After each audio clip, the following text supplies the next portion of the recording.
ஏறி இருந்திருக்கலாம். வந்துட்டான் அவ்வளவுதான். முகேஷ் பாண்டியன் வேஸ்ட் பண்ணிட்டேன் ஒரு கம்பார்ட்மெண்ட். கையிலே பிடிக்க முடியாது. முகேஷ் பாண்டியன் கோட்டத்துல இறங்கிட்டோம். எதுலடா காரா இல்ல காரா இல்ல பிரைவேட் ஜெட்? பிரைவேட் ஜெட்டா? Okay okay.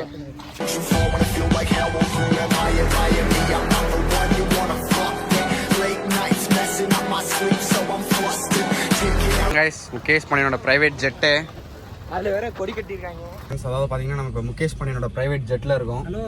இதுதான் டிரைவர் சீட்டு. நான் ஃப்ரெண்ட் சீட் ஆக்குபை பண்ணிட்டேன். நம்ம பாய்ஸ் எல்லாம் வெளில நின்று இருக்காங்க. அப்படியே ஏசி போட்டு சும்மா குளு குளு குளு குளுன்னு இருக்கு வண்டியே. செம்மையா இருக்கு. நாளைக்கு இதுல டிராவல் பண்ண போறோம். அவ்வளவுதான் गाइस. முகேஷ் வீடு பாத்தீங்கன்னா இங்க ஒரு காரு அப்படியே வீட்டுக்குள்ள ஒரு கோயில்.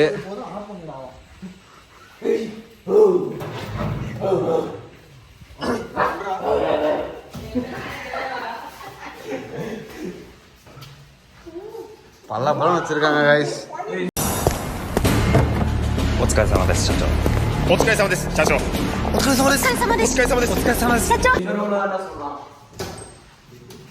ஏன்னா ரூம் குள்ள யாராச்சும் வைப்பாங்க.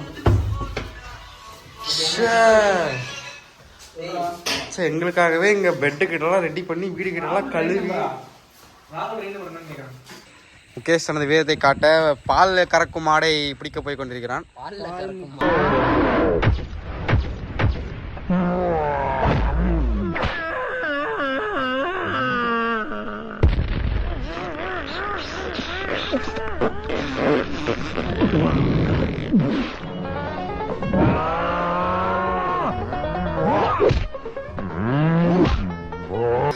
பால் தானே நான் தருகிறேன் என்று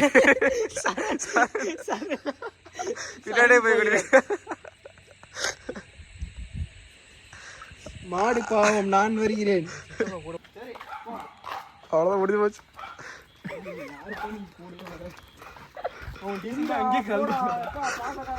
பாசக்காரன் அதை கடிக்கும் போது கொஞ்சம் நேரத்துல. அதாவது பார்த்தீங்கன்னா முகேஷ் பாண்டியன் வீடு அது இதோ தெரியுதா?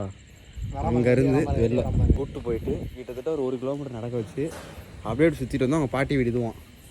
வீடே இங்கே தான். ஒரு கிட்டத்தட்ட ஒரு 1.5 கிலோமீட்டர் நடக்க வச்சு அந்த நாய் ஷாம பாவம் டார்ச்சர் பண்ணி வராம பாருங்க. நல்ல வேலை என்னதும் பண்ணல பைத்தியக்காரன். சரி, இப்போ நம்ம முகேஷோட பாட்டி வீடை பார்க்க போகிறோம். ஆக்சுவலாக அந்த வீட்டில் அவங்க பாட்டி இல்லையா, மாடிக்கு போகாதீங்கன்றான். மாடியில் என்ன இருக்குன்னு தெரியல. எனக்கு தெரிஞ்சு நம்ம நைட்டு போகிறோம் போயிட்டாங்க. ஏன்னா மிஸ்ட்ரி இருக்குன்றத நம்ம பார்க்க போகிறோம். அங்கே மேபி அவங்க ஒரு 10 கோடி ரூபா தங்கத்தை பதுக்கி வச்சிருக்கலாம். தங்கத்தை இல்லீகலாக ஏதாவது பண்ணிடலாம். இல்லை அவன் வந்து பெரிய பேசுகிறேன். ஏய் தம்பி, முதல் ஸ்டெப்பு தானே கஷ்டம், அடுத்த ஸ்டெப்பு கஷ்டம். போயிடு வராத திறக்கிறான். வந்துட்டோம். லைட்டை போடுறா. நல்லாதான் இருக்கு. முகேஷோட அழகுக்கான சீக்கிரம் என்னன்னு கேட்டுருந்தீங்க. இதுதான் அழகுக்கான சீக்கிரம். மிக்கது அதிவேகமானது. இமாமி ஃபேர் அண்ட் ஹேண்ட்ஸம் உலகின் நம்பர் 1 ஃபேர்னஸ் கிரீம் ஆண்களுக்காக. அழகுக்கான சீக்கிரம் இதுன்னு நினைக்கிறேன். சீப் மினிஸ்டர் கேஸ் பல வித்து வா. டேய் வீட்டுக்குள்ளே ஸ்விம்மிங் பூல். ஆமாம், கதவை தான் திறக்க மாட்டேங்குது. முகேஷ் பாண்டியன் நம்ம அங்கே மாடி மட்டும் யாரும் போகாதீங்க, போயிட்டு வாங்க. ஏன் நான் வரல, நீங்க போயிட்டு வாங்க. என்னன்னு சொல்ல அதான் அந்த ஜாமி எடுங்க. ஏன் சைக்கிள் போறீங்களா? உள்ள வாங்க. எங்க வாங்க உள்ள போலாம். ஓடே வரல போட்ட. டேய் பயந்தான் ஓடிங்களாடா. டேய் என்னடா நீ? டேய் வாடா. போடா ஆம்பள வாங்க. போடா. போயிட்டு வா. வீடியோ எடு. இங்க வா. போ. டேய் அவன்டே குடு. இரு போட்டும். ஏய் எல்லாரும் கிளாஸ் பாருங்க. இந்த மரம் போயிட்டு வா. அங்க அந்த மரம் போயிட்டு வா. அதான் இங்க இரு. வீட்டு போற அவனே சும்மா உட்கார்ந்திருக்கேன். என்ன நீ போற? வர மாட்டேன்ப்பா. என்ன இருக்குன்னு ஏதோ பேய் இருக்குன்றானுங்க, பைத்தியக்காரங்க, பிசாசு இருக்குன்றானுங்க, பயந்தா குளி. அது போக 30 அடியில 30 வருஷமா பெரிய பாம்பு இருக்குன்றானுங்க. நான் வர மாட்டேன். என்ன இருக்குன்னு சொல்ல மாட்டேன். நானும் வர மாட்டேன். போன் எடுத்து போடா. நீ மட்டும் எடுத்து பாத்து வந்தா போதுமா?